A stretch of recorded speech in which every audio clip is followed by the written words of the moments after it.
Most cause of cancer death in India. म्हणजे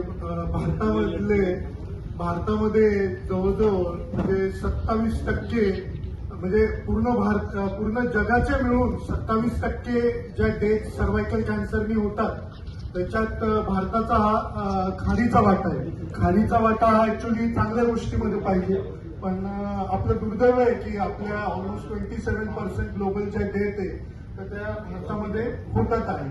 तर मॅडमनी अगोदरच सांगितलं की 2030 मध्ये पर्यंत समूळ नष्ट म्हणजे पूर्ण सर्वायकल कॅन्सर्स वॅक्सिन दिले जातील आणि सर्वायकल कॅन्सर्स होणार नाही.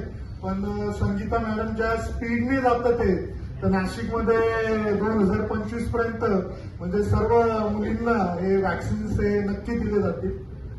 सीता जे आपल्या फायनान्स मिनिस्टर ज्या आहेत त्यांनी 1 फेब्रुवारी 2024 मध्ये बजेटमध्ये मुलींसाठी 9 ते 14 वर्षाच्या वयोगटातल्या मुलींसाठी सर्वायकल कॅन्सरचे वॅक्सिन हे फ्री देण्याचं अनाऊन्स केलं. ओके. आणि त्याच्यामध्ये गावी जी ग्लोबल वॅक्सिन अलायन्स आहे तर त्यांनी ऑलमोस्ट 2022 ते 2026 मध्ये इम्युनायझेशन मध्ये 227 मिलियन्स हे ऍक्च्युली द्यायचं कबूल केलंय. त्याच्यातले 117 मिलियन्स ते HPV वॅक्सिन्सला देणार आहे. आणि आपले पंतप्रधान जे आहेत मोदी साहेबांचं ऑलमोस्ट टार्गेट आहे 68 मिलियन्स मुली जे 9 ते 14 वर्षाच्या आहेत याच्यामध्ये वयोगटामध्ये त्या कव्हर करायच्या आहेत. आणि आपले जे पुनावाले आहेत जे सिरम इन्स्टिट्यूट आज जे आपण सगळे जिवंत आहोत आज म्हणजे जे कोविशिल्ड वॅक्सिनमुळे आपण जे सिरम इन्स्टिट्यूटचं वॅक्सिन घेऊन आपण आज सगळे इथे उपस्थित आहोत. तर ते पुनावाला डिसेंबर मध्ये लवकरच म्हणजे गव्हर्नमेंटला 300 ते 400 रुपये कॉस्ट मध्ये ते गव्हर्नमेंटला प्रोव्हाइड करणार आहे. तोपर्यंत ऍक्च्युली म्हणजे वॅक्सिनची वाट बघायची गरज नाही. तर आपण मुद्द्यावर येऊ. Cervical cancer prevention strategy to reach elimination, HPV vaccination in girls and screening in woman. Ramayana Mahabharata आपण म्हणजे मी त्यावेळी 5वी 6वीत होतो. महाभारत म्हणजे रविवारी महाभारत लागायचं. तर त्याच्यामध्ये तुम्ही अभिमन्यू एक पात्र होतं. तर अभिमन्यू हा जेव्हा सुभद्रेच्या पोटात होता म्हणजे अर्जुनाची बायको, तर पोटात असतानाच तो चक्रव्यूह मध्ये कसा घुसायचं हा तो शिकला होता. तर युद्धाच्या 13व्या दिवशी अर्जुन जेव्हा एका साईडला लढत होता त्यावेळी इकडे कौरवांचं चक्रव्यूह भेदणं हे खूप अवघड होतं. त्यावेळी हा अभिमन्यू ते आतमध्ये शिरला आणि बरेच सैनिकांना ठार केलं. पण त्याला चक्रव्यूहमधून बाहेर कसं पडायचं हे नव्हतं माहिती. तर माझं इथे म्हणण्याचा उद्देश आहे जसं HPV वॅक्सिनेशन महत्वाचं आहे तसंच HPV वॅक्सिन घेतल्यानंतर रेग्युलर सर्वायकल कॅन्सरसाठी ज्या स्क्रीनिंग येतात पॅप्समियर असेल किंवा जे काय HPV DNA ते जास्त चांगले पॅप्समियर पेक्षा त्या दर 3 वर्षाला किंवा 5 वर्षाला त्या केल्या गेल्या पाहिजे. म्हणजे सुभद्रा आणि अभिमन्यू यांचं उदाहरण लक्षात ठेवा. कॅन्सरचं जे vaccine plus regular cervical screening every 5 years. आणि आपलं WHOचं टार्गेट आहेच 90-70-90 2030 पर्यंत 90% मुलींना वॅक्सिन दिलं गेलं पाहिजे. 70% जे सगळे स्क्रीनिंग झालं पाहिजे आणि 90% जे डेट आपलं कॅन्सर डिटेक्ट होतात त्याची ट्रीटमेंट मिळाली पाहिजे. That is the goal of WHO 2030. Vaccines हे ऑस्ट्रेलियामध्ये 2007 पासून दिलं गेलं जात आहे. कदाचित शीतल मॅडम त्यावेळी असतील. 2007 मध्ये मुलींमध्ये आणि 2013 मध्ये मुलांमध्ये म्हणजे मुलांना थोडंसं ते प्राधान्य दिलं जातं. तर तिथला जो आता सध्याचा रेट आहे ASR annual standardise mortality rate for females तो 5.6 आहे. तर ऑस्ट्रेलियामध्ये ज्या पद्धतीने चाललंय 2028 पर्यंत तो ऑलमोस्ट 4 पर्यंत येईल. आपल्या इंडियामध्ये तो 18 आहे. 18 म्हणजे ते लग्नाचं वय किंवा वोटिंगचं वय जे म्हणतो आपण 18 आणि ग्लोबल मध्ये तो 13 आहे. 13 पर 1 लाख. तर हे 9 ते 14 वर्षामध्ये एचपीव्ही वॅक्सिनेशन, 35 इयर्स ओल्ड आणि 45च्या याच्यामध्ये cervical cancer screening 2 times in lifetime using a high performance screening test. Okay, ही म्हणजे ग्लोबल स्ट्रॅटेजी आहे. तर आता याच्यात सर्वात महत्वाचं guidelines, current recommendation in India काय. तर एकतर सर्वात पहिले आपल्याकडे एक आपण 9 ते 14 वयोगट, त्यानंतर 14 ते 26 वयोगट आणि 26 ते 45 वयोगट. तर आता सर्वात म्हणजे या स्लाइडचं सोडून घेऊ आपण. सर्वावॅक जे वॅक्सिन अवेलेबल आहे, जे सिरम इन्स्टिट्यूटचं, तर ते आपण बॉईज आणि गर्ल्समध्ये म्हणजे ते नंतर ती गर्ल्स महिला होते 9 to 26 इयर्स मध्ये आपण हे देऊ शकतो. गार्डेसिल 4 जे आहे ते आपण फक्त फिमेल्सला देऊ शकतो 9 to 45 इयर्स मध्ये. आणि हे जे गार्डेसिल 9 ला जे आहे ते फक्त आपल्याला 9 to 14 इयर मेल साठी फक्त 9 to 14 पर्यंत हे मिळालेलं आहे. आणि 26 एज पर्यंत गार्डेसिल 10 ला हे जे काय सीडीसी आणि यांचं ते अप्रुव्हल मिळालेलं आहे. तर 3 वॅक्सिन सध्या अवेलेबल आहेत. सर्वावॅक, त्यानंतर गार्डेसिल 4, गार्डेसिल 9. सर्वावॅक जे आहे 9 to 14 मध्ये जे आपण देणार ते 2 डोसेस द्यायचे, एक 0 महिन्याला आणि एक 6 महिन्याला. जर जास्त म्हणजे लगीन घाई झाली असेल तर आपण 5 महिन्यानंतर पण देऊ शकतो, पण त्याच्या अगोदर नाही घेऊ शकत. चुकून दिलं तर आपल्याला ते रिपीट करावं लागणार. आणि 14 वर्षानंतर 14 ते 26 वया गटामध्ये सर्व वॅकचे 3 डोसेस आहेत, एक 0, त्यानंतर 2 महिन्याला आणि 6 महिन्याला. तर पहिल्या आणि दुसऱ्या डोसमध्ये कमीत कमी 1 महिन्याचं अंतर पाहिजे आणि पहिल्या आणि शेवटच्या डोसमध्ये कमीत कमी 5 महिन्याचं अंतर पाहिजे. आणि दुसऱ्या आणि तिसऱ्या डोसमध्ये हे 3 महिन्याचं अंतर एक साधारण पाहिजे.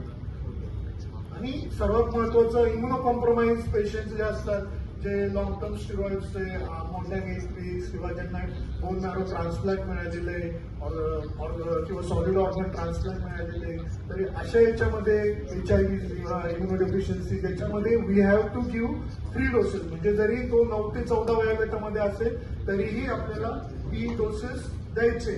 म्हणजे so vaccinated girls should also follow cervical screening guidelines in adulthood. Okay. So why do they need HPV vaccine at this age? Younger age मध्ये का द्यायचं? कारण देर इज म्हणजे इम्युनो रिस्पॉन्स जो असतो, म्हणजे अशा आयसीएमआरच्या स्टडीज आणि वगैरे बरेच ग्लोबल रिसर्च स्टडीज वगैरे होतात. तर त्याच्यामध्ये असं आढळलं की त्या एज ग्रुपमध्ये अँटीबॉडी टायटल्स जे आहे, जे आपण म्हणतो GMC, जिओमेट्रिक मीन कॉन्सन्ट्रेशन वगैरे, ते टायटल्स हे जास्त त्या वयोगटात आढळले. आणि इट इज इझी, म्हणजे ऍडोलसंट जो एज ग्रुप किंवा जे असं त्या याच्यात व्हिजिट रेग्युलरली इतर डिझीज साठी, खोकल्यासाठी व्हिजिट करत असतात, त्यावेळी वॅक्सिन देणं पण हे सोपं जातं. आणि हे जे आपल्याकडे लकीली IT चे लोक नाहीये, नाही तर पुणे बँगलोरला शिकार होतात. मग ते त्या वयोगटामध्ये लग्नाचं वगैरे किंवा सेक्स बद्दल जास्त प्रश्न जास्त त्या वयोगटामध्ये ते पॅरेंट्स हे उठू शकत नाही. आणि इतर वॅक्सिन जे ऍडोलसंटचे आहेत, जे Tdap आहे, मेनिंजोकोकल वॅक्सिन आहे, बाकी MMR आहे, तर हे वॅक्सिन्स बरोबर देश HPV वॅक्सिन काही इंटरफेरन्स करत नाही आणि पैसे पण वाचतात. म्हणजे आपल्याला फक्त 2 डोस द्यायचे, 14-15 वर्षानंतर आपल्याला 3 डोस द्यावा लागतील. तर हा एक फरक आहे. आणि म्हणजे सगळे रिसर्च की ऑन टाइम वॅक्सिनेशन झालं पाहिजे. How long will the protection from HPV vaccine last, म्हणजे लंबी रेस का घोडा मरेपर्यंत. म्हणजे देर इज नो म्हणजे बूस्टर डोस हा लागत नाही जनरली. ऍक्च्युली HPV वॅक्सिन हे आपल्या इंडियामध्ये 2008 मध्ये आलं. MSD आणि GSK या कंपनीने आणलं. GSK कंपनीचं तुम्हाला माहिती आहे सर्वॅरिक्स होतं, ते फक्त 2 स्ट्रेन कव्हर करत होतं, 16 आणि 18. ते आता 2022 मध्ये बंद झालं. MSDचं ते गार्डासिल 4 हे 2008 पासून आहे. त्याची कॉस्ट जास्त आहे किंवा त्याचं काय म्हणतात त्याच्याबद्दल मी शॉर्टेजेस किंवा मिसइन्फॉर्मेशन, त्यामुळे लोकांपर्यंत ते वाईडली हे झालं नाही. तर थोडक्यात माझं म्हणायचं आहे की परत सारखं परत बूस्टर द्यायची गरज नाहीये. तर हे फॅक्ट्स आहे. HPV प्रोफायलेक्टिक वॅक्सिन्स जे आहेत, तर recombinant L1 capsid protein that form virus-like proteins, VLP, non-infectious, non-oncogenic, produces higher level of neutralizing antibody than the natural infection. आता याच्यात सर्वात महत्वाचं मला असं म्हणायचं आहे की नॅचरल इन्फेक्शन झाल्यानंतर जे अँटीबॉडीज आपल्या बॉडीमध्ये आपल्यामध्ये म्हणजे ज्याला होतं त्याला जे अँटीबॉडीज तयार होतात त्या काही कामाचे नसतात. त्या म्हणजे नॉन न्यूट्रलायझिंग अँटीबॉडीज म्हणतात. म्हणजे युद्ध चालू आहे, अणुबॉम्बचा मारा चालू आहे आणि पोलीस काठी घेऊन उभा आहे, तर तसं त्या अँटीबॉडीजचा काही उपयोग नाही. त्यामुळे नॅचरल इन्फेक्शन जरी झालं असेल तर त्या अँटीबॉडीज ह्या काहीही कामात येत नाही. समजा 16 स्ट्रेननी झालेला असेल तर you can give HPV vaccine, तर त्याच्यानी तुम्हाला बाकीचे स्ट्रेन प्रिव्हेंट करता येईल. जसं गार्डेसिल 9 मध्ये 6, 11, 16 तर सोबत समजा 18, 31, 33, 35, then 45, 52, 58. तर हे सगळे स्ट्रेन्स त्याच्यामध्ये कव्हर होऊ शकतात. अजून एक गोष्ट सांगायची की हे जे स्ट्रेन्स आहेत लो जे आहेत 6 आणि 11 ते अॅनोजेनेटल वॉर्ड्स हे करतात. म्हणजे जे खालच्या लेवलला आहे 6, 11 त्याच्यानी कमी प्रॉब्लेम होतात अॅनोजेनेटल वॉर्ड. आणि हे जे वरचे आहेत 16, 18 किंवा 31, 33, 45 ते जे जास्त घातक आहे. आणि याच्यामध्ये म्हणजे 16 आणि 18 म्हणजे जे म्हणतो आपण बाली उमर में लग गया रोग किंवा मैं 16 बरस की तू 17 बरस की कर्ज मधलं गाणं, तर ते हे वय सर्वात धोक्याचं आहे. तर याच्यातले जे 16 आणि जे 18 आहे, 16 आणि 18 हे सर्वात डेंजरस सिरोटाईप्स आहे आणि सर्वात जास्त स्ट्रेन आहे. आणि याच्यातला म्हणजे 18 तर ठीक आहे, पण 16 तर सर्वात डेंजर आहे. म्हणून वॅक्सिन्स जे आहेत ते 17 वर्षाच्या आत दिले गेले पाहिजे. अजून एक खुळी कल्पना आहे की फक्त सेक्स केल्याने HPV होतो, असं नाहीये. डायरेक्ट स्किन टू स्किन कॉन्टॅक्टनी पण हा HPV होऊ शकतो. त्यामुळे त्याचा म्हणजे लग्नाशी किंवा याच्याशी काही संबंध नसतो. म्हणजे ऑनली फक्त सेक्स इंटरकोर्सनी होतो असं नाही. तर ते पॅरेंटच्या डोक्यामध्ये घालणं खूप गरजेचं आहे. आणि हे जे वॅक्सिन आहे, this vaccine is to prevent cervical cancer. आणि हे अॅनोजेनेटल वॉर्ड किंवा oropharyngeal cancers, penile cancers, anal cancers हे प्रिव्हेंट करण्यासाठी. It is not to prevent STD म्हणजे सेक्शुअली ट्रान्समिटेड डिझीज प्रिव्हेंट करण्यासाठी नाहीये. हे डोक्यामध्ये पॅरेंट्सच्या टाकायचं आहे. तर हे जे वॅक्सिन्स आहे, आता हे HPV वॅक्सिनचं कम्पॅरिझन केलेलं आहे. तर मी ऑलरेडी सांगितलं 6, 11 आणि 90% जेनेटल वॉर्ड होतात. 84% सर्वायकल कॅन्सर्स 16 आणि 18 होतात. आणि हे जे बाकीचे उरलेले असतात सर्वायकल कॅन्सर्स म्हणजे जे 2 वाजल्यानंतर बरेचसे पब्लिक निघून जाते आणि जे उरतात 15%, तर तसे अबाउट 15% ऑफ सर्वाइक्स कॅन्सर हे बाकीच्या स्ट्रेननी होतात. 31, 33, 45, 52, 58 हे स्ट्रेन हे फक्त गार्डेसिल 9 मध्ये कव्हर होतात. हे एक लक्षात ठेवायचं आहे. HPV vaccination fact. HPV vaccination is effective. HPV vaccination is safe. HPV vaccination start at age. आणि युअर रिकमेंडेशन मॅटर्स. म्हणजे सोनारानेच कान टोचायचं आहे ना. म्हणजे तो लोहार जर सोन्याची नथ बनवावं लागेल तर पार त्याचा म्हणजे म्हणजे बोरा भाजा वाजवते. तर HPV वॅक्सिनेशन हे इफेक्टिव्ह आहे. आणि हे स्वीडनची स्टडी वगैरे झालेली होती. तर त्याच्यामध्ये थोडक्यात सांगायचं आहे की थोडक्यात हे सगळं याचा सारांश एक सांगतो या स्लाइडचा की 17 वर्षाच्या अगोदर दिलं गेलं पाहिजे तर 88% प्रोटेक्शन होणार. आपले जी पिडॅट्रिक ब्रँच आहे आपली 18 ॲडोलसंटची आता कॉन्फरन्स आहेच. 18 की 19 आहे, 18 वर्षापर्यंत. मग आपल्याकडे मुलं हार्डली 8-9 वर्षापर्यंतच येतात. नंतर ते सगळे जीपीकडे किंवा फिजिशियनकडे जातात, ती वेगळी गोष्ट आहे. पण सगळ्या पिडियाट्रिशियननी आज ही स्लाइड जवळ ठेवायची. 17 वर्षाच्या आत हे वॅक्सिन हे देऊन ठेवायचे. गायनेकोलॉजिस्टला चान्स द्यायचा नाही. ते पुन्हा हे अशा बऱ्याचशा स्टडीज झालेल्या आहेत. हे मी काही सगळं वाचत बसत नाही. तीन डोस दिला तर जास्तच फायदा होतो, 2 डोस दिला तर थोडा कमी फायदा. पण जर खूपच आता जसं 1 डोस आहे, जसं असं भारताकडे आता एवढे पैसे नाही आहेत, एकच डोस आता सध्या एकच डोस देणार आहे, तर तो 1 डोस पण इफेक्टिव्ह आहे हे त्या स्लाइड मधून सांगण्याचा प्रयत्न झालेला आहे. आणि तेच ते ट्रायल वगैरे सगळं सेम आहे. डज HPV वॅक्सिनेशन वर्क, पुन्हा तेच ते पुन्हा म्हणजे studies has proven that vaccines are effective at preventing cervical and other HPV vaccine. ते चुकलंय, ते करेक्शन करावं लागेल. अदर HPV रिलेटेड डिझिजेस असं म्हणायचंय. HPV vaccination can prevent most cervical cancers. पुन्हा तेच सगळ्या 160 स्टडीज झाले सगळ्या कंट्रीजमध्ये, आणि तिथे काही साईड इफेक्ट्स आढळला नाही एक्सेप्ट पेन म्हणजे काय म्हणतात की दर्द हे वेगवेगळ्या प्रकारचे असू शकतात. पेन 83%, त्यानंतर इरिदिमा 25% आणि फिवर हे 4% मध्ये. आता याच्यामध्ये फक्त महत्वाचं आहे की गार्डॅसिल 9 जे ऑलरेडी म्हणजे जरा म्हणजे पॉकेटला बाहेर आहे, 10-11 हजाराचं आहे समजा, तर ते जरा जास्त पेनफुल आहे.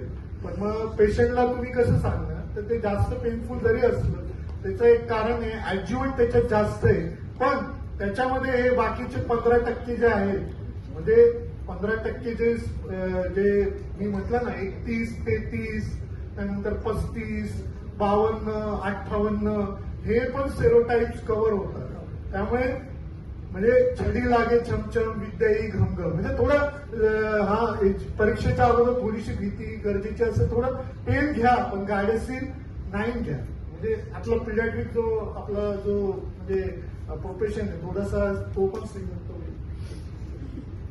आणि हे ऍक्च्युली ही जी आहे याच्यामध्ये स्पेशली IIP मुंबईने ही स्लाइड बनवलेली आहे. डॉक्टर जितेंद्र गव्हाणे IIP नवी मुंबई, त्याच्यामध्ये आमचे परम मित्र डॉक्टर जितेंद्र गव्हाणे आणि ते आणि डॉक्टर अमोल पवार धरमवीर हे प्रोजेक्ट अँजलचे 2 योद्धे आहेत. तर ही जी स्लाइड ही आहे ही बहुतेक सगळ्यांकडे असणार आहे, आणि मी ऑलरेडी तुम्हाला हे सगळं सांगितलेलं आहे. ठीक आहे, बाकी तेच पुन्हा तेच हे जे सगळे डिसिजेस म्हटलेले आहे सगळे नाव याच्याशी HPV वॅक्सिनचा साईड इफेक्टचा काही संबंध नाहीये. आणि पुन्हा तर मी आता इथे संपवतो, आणि रोल प्ले दीपा मॅडम, नंतर निलिमा कदम आणि आमची रेसिडेंट वैदेही हे करते. थँक्यू.